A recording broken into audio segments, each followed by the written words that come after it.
Well, good afternoon, everybody. And here I am again in our beautiful sanctuary with our beautiful Messiah window behind me. I thought that you all might like to see that. You haven't been in church for a while, and it is something that is so important to all of us here at church. It has a long and very storied history, as you may know. We believe that the window was constructed by the Tiffany Company and was installed in the original church in 1912. And then it was brought up to the current location in around 1920 and installed in the church in 1922, just before the building opened. But those dates are significant because in 1918, as we know, this city and the rest of the country was struck by the Spanish flu epidemic, which killed more than 4,100 people in the city of Baltimore alone. So this window oversaw the congregation of the Church of the Messiah at that time, who surely were frightened and anxious and worried about what the epidemic would mean for them and their families. But they got through it. And now in our own day, facing the coronavirus, this window stands looking out over us with the figure of Christ with his arms outstretched, saying, "Come unto me, all ye that labor and are heavy laden, and I will refresh you. Take my yoke upon you and learn from me, for I am meek and lowly in heart, and my burden is light. My yoke is humble." Keep those words in your heart. Or you may have other words. What is Christ saying to you as you see those open arms, inviting you to come into his protection, to be enfolded by his love and by his strength?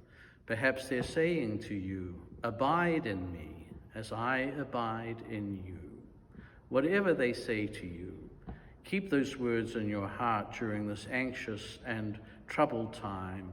Dwell with them, reflect upon them, and be grateful for them, for Christ is with you always.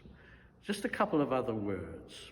Tomorrow is Palm Sunday, and I have encouraged all of you, as you wish, to go outside, cut down some branches from a tree in your property or somewhere where you're not breaking the law by doing so, and put those branches on your front door as a sign that you know what day it is and that you want others to know what day it is. The day when Christ entered Jerusalem in triumph and people threw down branches and coats as he traveled by sitting on a donkey. Let's do our part to show our faith to the world at this time. As many of you know, I'm a member of the board of Listening Hearts Trustees, of an organization that is devoted to the teaching of the art of spiritual discernment. Spiritual discernment simply means finding out what it is that God desires for us. What is God's yearning for each and every one of us?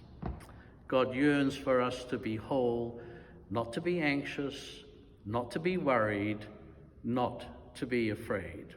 I want to share with you a piece of writing by one of my colleagues at Listening Hearts, Joe Gill, who sent these words to the Board of Trustees yesterday, and I hope that they resonate with you as much as they do with me. So I quote, "I have been thinking about the COVID-19 pandemic and how it squares with our faith and what it means for the time to come.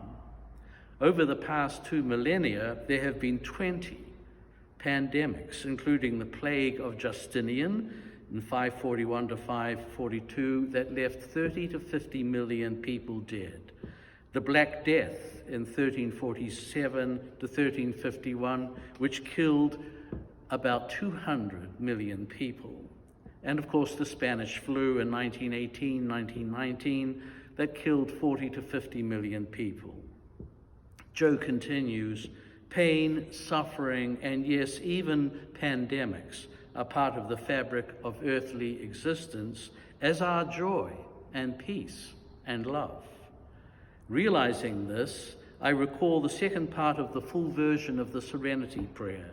It implores us to accept hardship as the pathway to peace, to take the world as it is, not as we would have it. God, grant me the serenity to accept the things I cannot change, courage to change the things I can, and wisdom to know the difference. And then that prayer continues, living one day at a time, enjoying one moment at a time, accepting hardship as the pathway to peace, taking, as he did, this sinful world as it is, not as I would have it, trusting that he will make all things right if I surrender to his will, that I may be reasonably happy in this life and supremely happy with him forever in the next. The time ahead, says Joe, is not about getting through the next month or two or the next year. It is about living through, living in this time as fully and as humanly as our capacities and gifts allow. I wish it need not have happened in my time, said Frodo, referring to the dark forces of Sauron rising to overcome Middle-earth in J.R.R. Tolkien's The Fellowship of the Ring. So do I, said Gandalf, and so do we, and so do all who live to see such times. But that is not for them to decide. All we have to decide is what to do with the time that is given us. Let us use our time wisely and faithfully and lovingly. God bless you all. Amen.